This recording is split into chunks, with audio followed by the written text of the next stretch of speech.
Hello students, welcome back to our my YouTube channel. Students, हमारा आज का topic है digestion and absorption from human physiology. Students, हम human physiology को start कर रहे हैं और हम एनसीईआरटी का पैटर्न फॉलो करेंगे। जिस प्रकार से एनसीईआरटी में दी है ह्यूमन फिजियोलॉजी, उस प्रकार से हम जो कवर करेंगे टॉपिक्स को। जैसे आपको पता है एनसीईआरटी में क्लास 10+1 यानी 11th का टॉपिक है ये डाइजेशन एंड एब्जॉर्प्शन। इसको हम सबसे पहले कवर कर रहे हैं क्योंकि एनसीईआरटी में ये सबसे पहले दिया हुआ है। बहुत ही इंटरेस्टिंग टॉपिक है। जस्ट आपने क्या करना है, वीडियो एंड तक देखनी है। जब आप वीडियो एंड तक देख लोगे, यहाँ पे एनसीईआरटी का एक एक पॉइंट कवर होगा और आपको एक्स्ट्रा नॉलेज भी दी जाएगी। लाइक अगर सीएसआईआर एस्पिरेंट्स ये वीडियो देख रहे होगे ताकि उनके लिए भी यूजफुल रहे, उनका भी बेसिक क्लियर हो, है ना। इसलिए जो है वो सीएसआईआर एस्पिरेंट्स के लिए भी ये यूजफुल रहेगा। स्पेशली ये वीडियो किसके लिए है? नीट एस्पिरेंट्स के लिए। सो नीट एस्पिरेंट्स को ये वीडियो जो है वो फर्स्ट टू एंड तक देखना है ना। जब आप ये वीडियो एंड होगी फिर आपको पता लग जाएगा कि डाइजेशन क्या है, किस प्रकार से होता है। आपको हर एक पॉइंट का जो है वो कंसेप्ट क्लियर हो जाएगा। इस चीज़ की मैं आपको गारंटी देता हूँ। ठीक है स्टूडेंट्स, सो हम क्या करेंगे, सबसे पहले हम देखेंगे डाइजेशन क्या होता है, सिंपल मीनिंग समझेंगे इसका। एब्जॉर्प्शन क्या होता है ना। फिर हम देखेंगे कि फूड कैसे डाइजेस्ट होता है, कैसे एब्जॉर्ब होता है। हम एलिमेंट्री कैनाल को स्टडी करेंगे, हम डाइजेस्टिव ग्लैंड्स को स्टडी करेंगे। फिर हम हर एक पार्ट को डिटेल में स्टडी करेंगे। लाइक माउथ को अलग से स्टडी करेंगे, इसोफेगस को अलग से, फाइनस को अलग से, स्टमक को अलग से, लीवर को अलग से, गॉल ब्लैडर को अलग से, है ना। वैसे ही आपका small intestine, large intestine, rectum, anus, हर एक कंपार्टमेंट को, हर एक पार्ट को हम जो है इंडिविजुअली डिटेल में स्टडी करेंगे। पहले हम ओवरव्यू देखेंगे। ठीक है स्टूडेंट्स, सो ओवरव्यू में मैं आपको बताना चाहूँगा सबसे पहले डाइजेशन क्या होता है। डाइजेशन का सिंपल मीनिंग है कि फूड को ब्रेक डाउन करना कॉम्प्लेक्स फॉर्म से सिंपलेस्ट वन में। ठीक है स्टूडेंट्स, देखो आप लोग फूड इनटेक करते हैं, आप लोग फूड अपटेक करते हैं, डेली इनटेक करते हैं आप, सुबह, दिन को, शाम को, है ना। चाहे फूड, चाहे आप किसी फ्रूट की बात ले लो, एप्पल की बात ले लो। आप एप्पल खाओगे, आप ऐसा नहीं कि एप्पल को जो है वो मतलब तोड़ मरोड़ के खाओगे। आप डायरेक्ट जो है एप्पल को कॉम्प्लेक्स फॉर्म में खाओगे, है ना।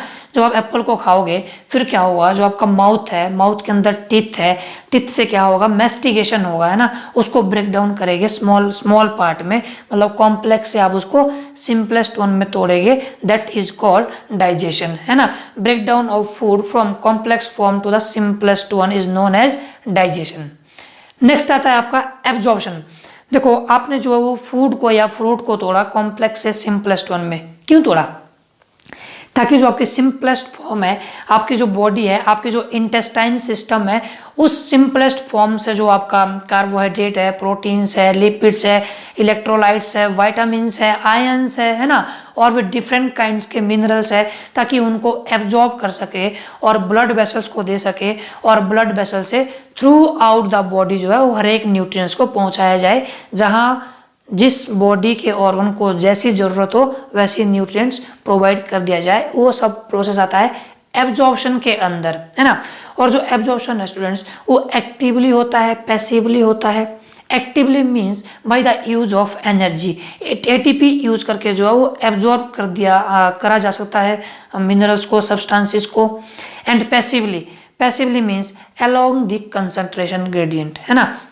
अगर आपके इंटेस्टाइन में आयंस या मिनरल्स की कंसंट्रेशन ज़्यादा है तो खुद ही वो जो है वो अलोंग दी हायर कंसंट्रेशन से लोअर कंसंट्रेशन की ओर मूव करेगा, यानी ब्लड कैपिलरी या ब्लड वेसल्स की ओर मूव करेगा। And then the throughout the body cells जो है वो न्यूट्रिएंट्स पहुंचाए जाएंगे। ये मीनिंग है एब्जॉर्प्शन का। ये सिंपल मैंने आपको मीनिंग बताया है। अभी हमने डिटेल में पढ़ना है ना। हर एक चीज़ को फील करना है, कैसे जो है वो फूड माउथ से एनस तक पहुंचा, है ना।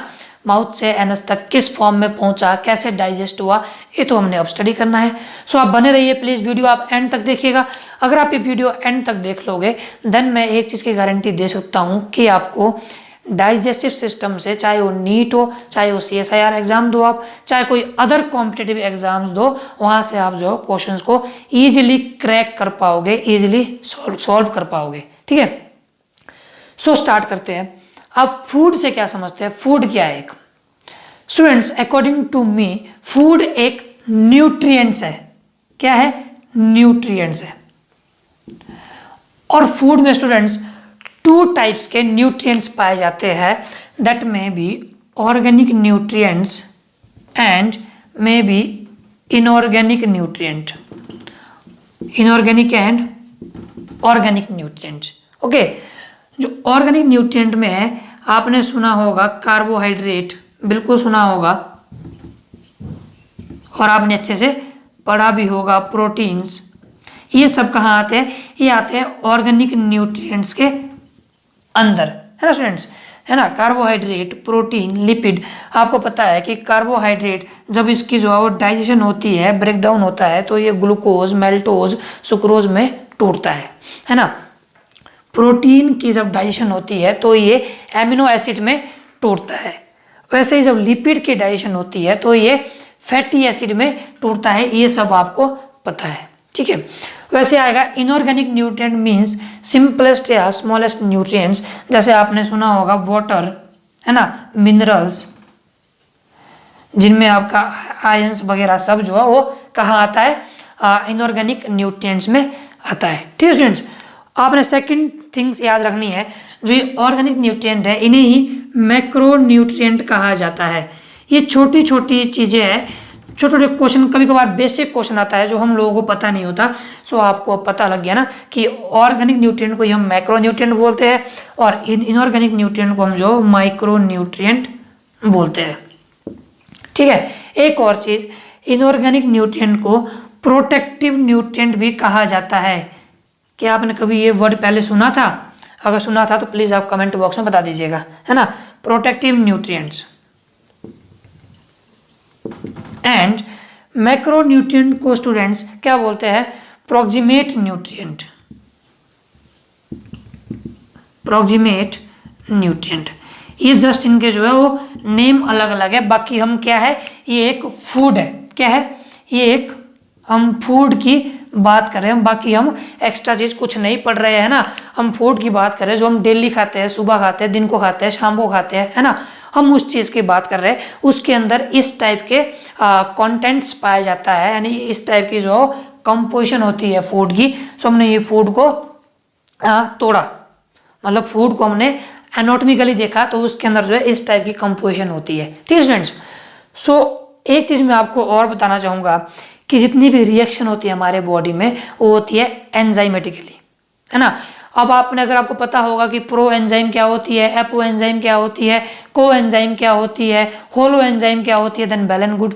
अगर नहीं पता है तो हम डिटेल में इसको भी स्टडी करेंगे। जस्ट मैं आपको थोड़ा भी ओवरव्यू पढ़ रहे हैं हम, तो मैं आपको ओवरव्यू के केस में ही बताता हूँ। मानो कि आपके यहाँ पे एक एपो एंजाइम है। एपो एंजाइम होती है स्टूडेंट इनएक्टिव एंजाइम। क्या होती है ये? इनको बोलते हैं हम इनएक्टिव एंजाइम। मैं यहाँ पे शॉर्ट फॉर्म में लिखता हूँ इनएक्टिव एंजाइम, ठीक है। अब जब इस एपो एंजाइम के साथ को एंजाइम बाइंड हो जाए या को फैक्टर बाइंड हो जाए, कोई भी मैग्नीशियम, है ना, सोडियम, कोई भी आयन जो है इसके साथ बाइंड हो जाए, उनको हमने बोला को फैक्टर। को फैक्टर जब ये एपो एंजाइम के साथ बाइंड हो जाए तो ये बनाता है होलो एंजाइम।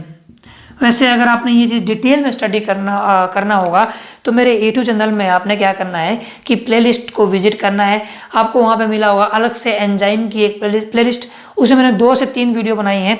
अगर आप वो एंजाइम के बारे में स्टडी कर लोगे तो फिर आप चाहे नीट एस्पिरेंट से, चाहे आप CSIR एस्पिरेंट से, आप दोनों के लिए जो है ये कॉन्टेंट यूजफुल रहेगा, इतना मैं आपको बता सकता हूँ। स्टूडेंट्स, हमने क्या सीखा इससे कि एक फूड है और एक चीज़ का आपको पता है कि जो फूड है वो एक नेसेसरी, है ना, कैसा है, एक नेसेसरी कंपोनेंट है फॉर ऑल लिविंग ऑर्गेनिजम्स, है ना।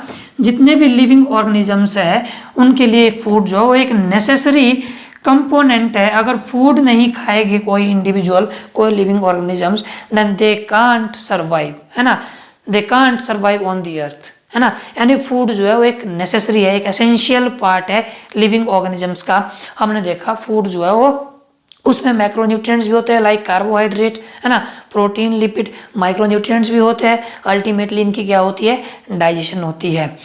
सो अब देखते हैं स्टूडेंट्स हम डाइजेशन को थोड़ा बहुत इसका और ओवरव्यू देख रहे हैं हम, अभी भी डिटेल में अभी भी नहीं जा रहे हम, है ना। जो स्टूडेंट डाइजेशन है वो 2 पार्ट से मिलकर बना होता है, एक एलिमेंट्री कैनाल और सेकंड एसोसिएटेड ग्लैंड्स, या आप बोलो डाइजेस्टिव ग्लैंड्स। सो हम बात कर रहे हैं यहाँ पे एलिमेंट्री कैनाल की। स्टूडेंट, जो ह्यूमन बीइंग की एलिमेंट्री कैनाल है वो कैसी है? वो है कंप्लीट एलिमेंट्री कैनाल। क्या समझते हैं आप कंप्लीट से? कंप्लीट से आप समझते हैं कि माउथ टू एनस, है ना, माउथ टू एनस, यहां तक जो है वो कंप्लीट एलिमेंट्री कैनाल है। ठीक है, तो हम एलिमेंट्री कैनाल के पार्ट्स देखते हैं, कंपोनेंट देखते हैं। सबसे पहला कंपोनेंट है माउथ। मैं अभी आपको फील कराऊंगा, क्या फील कराऊंगा कि आप फूड को खाओगे तो वो कैसे जो अल्टीमेटली यहाँ पहुँचता है, एनस में पहुँचता है, जो आप एक्सक्रीट करते हैं, है ना, एक वेस्ट मटेरियल के फॉर्म में एक्सिट आउट करते हैं, उसमें कैसे कन्वर्ट हुआ एक फूड, है ना, वो चीज़ मैं आपको फील कराऊंगा। पहले हम देखा एलिमेंट्री कैनाल के कंपोनेंट, आपका माउथ है ना, आइसोफेगस है, मैं आपके सिर्फ मेजर कंपोनेंट लिख रहा हूं, स्टोमक है एंड इंटेस्टाइन है। जस्ट मैंने आपके जो मेजर कंपोनेंट कवर किए हुए। माउथ में हम क्या स्टडी करेंगे? जब माउथ को हम डिटेल में स्टडी करेंगे तो हम माउथ में पढ़ेंगे स्टूडेंट्स, क्या पढ़ेंगे? हम माउथ में लिप्स को स्टडी करेंगे, है ना, अपर लिप्स, लोअर लिप्स। हम जॉ को स्टडी करेंगे, अपर जॉ, लोअर जॉ, है ना। हम स्टडी करेंगे टिथ को, very important part of mouth, है ना, टिथ को स्टडी करेंगे। हम टिथ का फॉर्मूला स्टडी करेंगे, अगर आपने सुना होगा 21-23, 2 1 2 3, इनको हम डिटेल में स्टडी करेंगे। फिर उसके बाद स्टडी करेंगे हम फायरिंग्स को स्टडी करेंगे, यानी आप जो भी इसको पढ़ते होगे फायरिंग्स को स्टडी करेंगे। ये सब जो हम वो माउथ में स्टडी करेंगे, पैलेटे को स्टडी करेंगे, इस तरह से ना।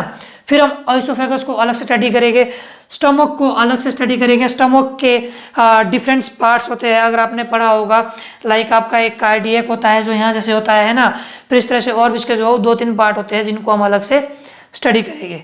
फिर इंटेस्टाइन को हम जो है वो किस फॉर्म में स्टडी करेंगे? पहले हम कवर करेंगे स्मॉल इंटेस्टाइन को, स्मॉल इंटेस्टाइन को, and then the large intestine. ठीक है, आपको पता होगा कि जो स्मॉल इंटेस्टाइन है स्टूडेंट्स, वो आप यहाँ पे देख पा रहे, ये वाली स्मॉल इंटेस्टाइन ये 3 पार्ट से मिलकर बनी होती है, लाइक ड्यूडेनम, है ना, आप देख पा रहे ड्यूडेनम। अभी मैं आपको ये चीज समझाऊंगा, टेंशन नहीं लेना, है ना। ड्यूडेनम, आपने सुना होगा जेजम, है ना, and third is the ilium. ये चीज हमने जो है वो इंटेस्टाइन के अंदर बनना है। फिर अगर बात आती है लार्ज इंटेस्टाइन की, तो इसके अंदर पढ़ेंगे हम कोलोन, है ना, हम पढ़ेंगे सही कम, आप ये देख रहे हो ये चीज ये पढ़ेंगे, एंड देन द रेक्टम पढ़ेंगे, एनस पढ़ेंगे। अल्टीमेटली ये चीज हम वो डिटेल में स्टडी करेंगे। मैं इसको इरेज कर रहा हूं ताकि यहाँ पे आपको कोई कंफ्यूजन ना हो। ठीक है स्टूडेंट्स, सो अभी भी हम ओवरव्यू स्टडी करते हैं। देखो, सबसे पहले आपने फूड इनटेक किया, ठीक है, तो आपका फूड कहाँ गया हो? आपने माउथ के थ्रू इनटेक किया। अब माउथ में क्या हुआ उस फूड का? माउथ में हुआ स्टूडेंट उसका मैस्टिगेशन, है ना। माउथ में क्या हुआ? मैस्टिगेशन, यानी ब्रेक डाउन हुआ फूड। देखो यहाँ पे आपका फूड आ गया, यहाँ पे उसका जो है मैस्टिकेशन हुआ, है ना। आपकी जो टंग है, माउथ में इंपॉर्टेंट पार्ट है टंग, टंग को भी हम स्टडी करेंगे। टंग जो है वो एक जिसके पास टेस्ट बड होते हैं, है ना, और एक जो है वो सेलिवरी एंजाइम को सिक्रेट करते हैं, और भी बहुत सारे जो है वो एंजाइम को सिक्रेट करते हैं, सेलिवरी एंजाइम्स को। अभी जस्ट आपने इतना चीज़ फील करो, आपने फूड इनटेक किया, सबसे पहले क्या हुआ? वो टीथ ने उसको जो है वो मैकेनिकली तोड़ा। मैकेनिकली तोड़ा मतलब मैस्टिकेशन किया, उसको ब्रेक डाउन किया, च्यूविंग किया, चबाया उसको, है ना, चबाया उसको। फिर उसको केमिकली तोड़ा। केमिकली मीन्स माउथ में जो है वो जो सेलिवरी एंजाइम है, सेलिवरी ग्लैंड है, उन्होंने एंजाइम रिलीज की और उसको जो है फूड को और तोड़ा। ठीक है, फिर उसके बाद वो फूड कहाँ पहुंचा? आपका फूड पहुंचा यहाँ पे फायरिंग्स में। ठीक है फ्रेंड्स, और आपको पता होना चाहिए जो फायरिंग्स है आपका वो कैसा है? कॉमन पैसेज है। कॉमन पैसेज से आप क्या समझते हैं? कॉमन पैसेज से आपको समझना चाहिए कि यहाँ पे फूड पाइप और विंड पाइप दोनों प्रेजेंट होती है। कैसी? फूड पाइप और विंड पाइप दोनों प्रेजेंट होती है। लाइक मानो ये यहाँ पे फूड पाइप है ना, और ये यहाँ पे विंड पाइप है, ठीक है। फूड पाइप और विंड पाइप यहाँ पे फायरिंग्स पे दोनों प्रेजेंट होती है। स्टूडेंट्स, आपने कभी कभार देखा होगा, फील किया होगा, इमेजिन किया होगा, आप खाना खा रहे होगे और आप खाना कभी अगर इर्रेगुलर मैनर में खाते हो तो क्या होता है, आपको खांसी आती है, एकदम से खांसी आती है। वो खांसी क्यों आती है?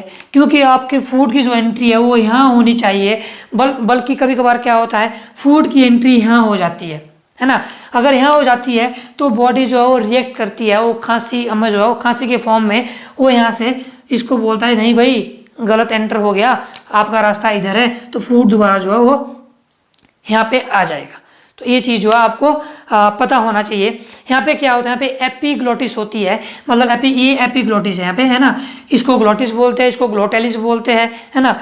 तो आपको ये पता होना चाहिए, ये हम डिटेल में स्टडी करेंगे। जस्ट अभी आपने ध्यान रखना है कि यहाँ पे क्या होता है, एक एपीग्लोटिस होता है, एक मतलब कैप लाइक स्ट्रक्चर होता है जो रास्ता, मतलब जैसे मानो यहाँ पे फूड पाइप पे फूड एंटर हो गया, फूड एंटर होगा तो ये ओपन हो जाएगा, ये कैप कैसी हो जाएगी, ओपन हो जाएगी। जैसे ही फूड अंदर आ गया ये कैप दोबारा जो है बंद हो जाएगी, है ना। तो ये काम होता है एपीग्लोटिस का, ठीक है।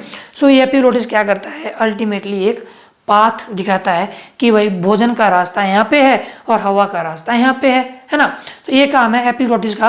अब आपका फूड कहाँ पहुँच गया, आइसोफेगस के थ्रू। आइसोफेगस का डाइजेशन में कोई भी रोल नहीं है, इसका जस्ट इतना रोल है कि ये फूड को फायरिंग से लाता है और स्टोमक में एंटर करा देता है ना। लाइक जो डायफ्राम के नीचे जो स्टोमक है वहाँ पे एंटर करता है। लाइक देखो यहाँ पे इसने जो यहाँ पे ये पार्ट ये है स्टोमक, यहाँ पे फूड कहाँ आ गया, स्टोमक पे आ गया, ठीक है। अब आपको पता है फूड स्टोमक में आ गया तो स्टोमक में HCl वगैरह जो है वो रिलीज होगा, HCl वगैरह रिलीज होगा, इसका pH में चेंज होगा, pH एसिडिक होगा, pH एसिडिक होगा तो फूड की ऐसी की तैसी होगी, मतलब फूड जो है वो और डाइजेस्ट होगा, एक मतलब हम बोले कि बिल्कुल स्मॉलर कंपार्टमेंट में, स्मॉलर पार्ट में ब्रेक डाउन हो जाएगा, ठीक है। अब मैंने आपको यहाँ पे एक चीज़ और दिखाई है, इसको हम डिटेल में पढ़ेंगे। अभी आप जस्ट इतना ध्यान रखो कि कार्डियक स्पिंक्चर, यहाँ पे कार्डियक स्पिंक्चर लगा होता है। स्पिंक्चर मीन्स जो दबाव करता है, यानी फूड को आगे धकेलता है स्टोमक की ओर, भाई जा आगे, आपका रास्ता स्टोमक में है, फूड स्टोमक में पहुंचेगा। अब कभी कभार क्या होता है, अगर आपने फील किया होगा, आपने समझा होगा, आपने देखा होगा कि अगर लोग एक्सेस खाना खा ले, एक्सेस खाना हम खा सकते हैं, क्यों वो हम डिटेल में स्टडी करेंगे। स्टोमक भी फ्लेक्सिबल नेचर का होता है, स्टोमक की जो होती है ना एबिलिटी वो होती है, स्टूडेंट्स हम बोल सकते हैं कि 0.5 लीटर से 1.5 लीटर, है ना, या 15 मिलीलीटर से 1.5 किलो हम फूड खा सकते हैं। 15 मिलीलीटर जो है वो इन्फेंट की कैपेसिटी होती है, बच्चों की कैपेसिटी होती है, उसके बाद कैपेसिटी जो है बढ़ती जाती है। हम 1.5 किलो खाना कभी नहीं खाते, बट अगर खाना पड़े स्वादिष्ट हो तो खा भी सकते हैं, क्योंकि इतनी जो है कैपेसिटी है स्टोमक की। अब क्या होगा, मैं आपको क्या बताना चाह रहा हूँ, कभी कभार हमने भोजन खाया और भोजन जो है एक्सेस खा लिया और उसके बाद हम डायरेक्ट जो सो गए, टेढ़े हो गए, एक्सरसाइज की, जो भी की ना, तो उससे क्या होगा, जो ये कार्डियक स्पिंक्चर है ये ओपन हो जाएगा। अगर यहाँ से ओपन हो जाएगा तो जो फूड यहाँ पहुँचा है वो फूड वापस आ जाएगा, थोड़ा सा यहाँ पे ओइसोफेगस में फूड वापस आ जाएगा और यहाँ से यहाँ पहुँच जाएगा। और आपने सुना होगा, आपको कभी बार खट्टा सा फील होता है, मतलब फूड जब वापस आता है ना आपको खट्टा खट्टा फील होता है, आपने ज़रूर फील किया होगा, है ना, खट्टा खट्टा फील होता है, आपके थ्रोट में पेन होती है, जो पेन होती है आपको एसिडिटी होती है ना। तो जो एसिडिटी है वो वही कारण है कि एक तो खाना खाओ डट के, फिर एकदम से सो जाओ या टेढ़े मेढ़े हो जाओ। तभी बोलते हैं, हमारे बुजुर्ग बोलते हैं कि खाना खा के जो है हमें चलना चाहिए, थोड़ा बहुत आराम से चलना, जैसे नहीं कि रेस लगा दी, स्प्रिंट लगा दी, आराम से चलना चाहिए। ताकि जो हमारा स्टोमक में फूड गया है वो अच्छे से जो है वो अपनी आकार को पकड़ ले, अपनी शेप जो ऑक्यूपाई कर ले और वहाँ पे डाइजेशन स्टार्ट कर दे, ठीक है। इसीलिए हम यहाँ पे ये चीज़ समझे, स्टोमक के डिफरेंट कंपार्टमेंट होते हैं, यहाँ पे कार्डियक होता है, ह्यूमस होता है ना, पायरोलिक होता है, जिनको हम डिटेल में स्टडी करेंगे। अभी जस्ट आपने क्या करना है, फूड आपका स्टोमक में पहुँचा हुआ है, इसके बाद क्या होगा, फूड जो है यहाँ पहुँचेगा, ड्यूटेनियम, ये ड्यूटेनियम है। ये ड्यूटेनियम क्या है, ये स्मॉल इंटेस्टाइन का पार्ट है। ये ड्यूटेनियम पे क्या होगा, आपको दिख रहा होगा यहाँ पे लीवर, ठीक है, लीवर है। लीवर क्या रिलीज करता है, ये रिलीज करता है बाइल, है ना। और बाइल स्टोर कहाँ होता है, डायरेक्ट क्वेश्चन, बाइल स्टोर होता है गॉल ब्लैडर में, ठीक है। फिर जो स्टूडेंट्स जो लीवर है, गॉल ब्लैडर है, इनकी डक्ट होती है, पेनक्रियाज की भी डक्ट होती है। इनका क्या रोल होता है हम डिटेल में स्टडी करेंगे। जो लीवर है वो एक लार्जेस्ट सैलिवरी ग्लैंड है, उसके बाद सेकंड लार्जेस्ट जो है वो पेनक्रियाज है ना। जस्ट एन ओवरव्यू है, ठीक है। तो इनकी अलग अलग डक्ट होती है। लीवर की अलग डक्ट है, वो डक्ट जो है वो गॉल ब्लैडर के साथ मिलती है और यहाँ पे वो कॉमन डक्ट बनाती है। फिर जो कॉमन डक्ट है उसको बोलते हैं हम हिपैटिक, है ना। फिर जो कॉमन डक्ट है वो मिलती है पेनक्रियाज के साथ और इसको क्या बोलते हैं हम हिपैटो पेनक्रियाज डक्ट। क्या बोलते हैं, ये वाला जो डक्ट है यहाँ पे ये वाली, इनको बोलते हैं हिपैटो पेनक्रियाज डक्ट। हिपैटो जो है वो लीवर से लिया गया है ना, और पेनक्रियाज जो है वो पेनक्रियाज से लिया गया है। जो ये हिपैटो पेनक्रियाज डक्ट है ये इस वाले पार्ट में मिलता है, कहाँ, ड्यूडेनियम पे मिलती है हिपैटो पेनक्रियाज डक्ट। बाइल को ये यहाँ तक पहुँचाता है जो कि फूड को यानी स्पेशली लिपिड को डाइजेशन करने में हेल्प करता है ये बाइल, है ना। सो लिपिड को ब्रेक डाउन करने के लिए हमारा बाइल पहुंचा किसके थ्रू, हिपैटो पेनक्रियाटिक डक्ट के थ्रू। कहाँ से, लीवर से, गॉल ब्लैडर से और पेनक्रियाज से, ठीक है, यहाँ पहुंचा। जो ड्यूडेनियम है ये किसका पार्ट है, ये है स्मॉल इंटेस्टाइन का पार्ट, ठीक है। ड्यूडेनियम स्मॉल इंटेस्टाइन का पार्ट है। ये एक छोटा सा कॉइल्ड स्ट्रक्चर है जो कि एक एंट्री के लिए रिस्पॉन्सिबल है। फिर इसके बाद ड्यूडेनियम जो फर्दर कॉइल्ड, इसके बाद आता है जेजम। जेजम एक अल्टीमेट यानी मेन साइट मानी जाती है डाइजेशन के लिए। देखो ये जो जेजम है स्मॉल इंटेस्टाइन, इसको जो मेन साइट माना जाता है। मैं यहाँ से लिखता हूँ, जेजम को जो है वो main site for digestion, main site for digestion is known as a jejunum. फिर उसके बाद आएगा इलियम। इलियम जो है स्टूडेंट्स लॉन्गेस्ट पार्ट है पूरे एलिमेंट्री कैनाल का, है ना। इलियम कैसा है, एक लॉन्गेस्ट पार्ट है पूरे एलिमेंट्री कैनाल का, जहाँ पे क्या होती है, एब्जॉर्प्शन होती है।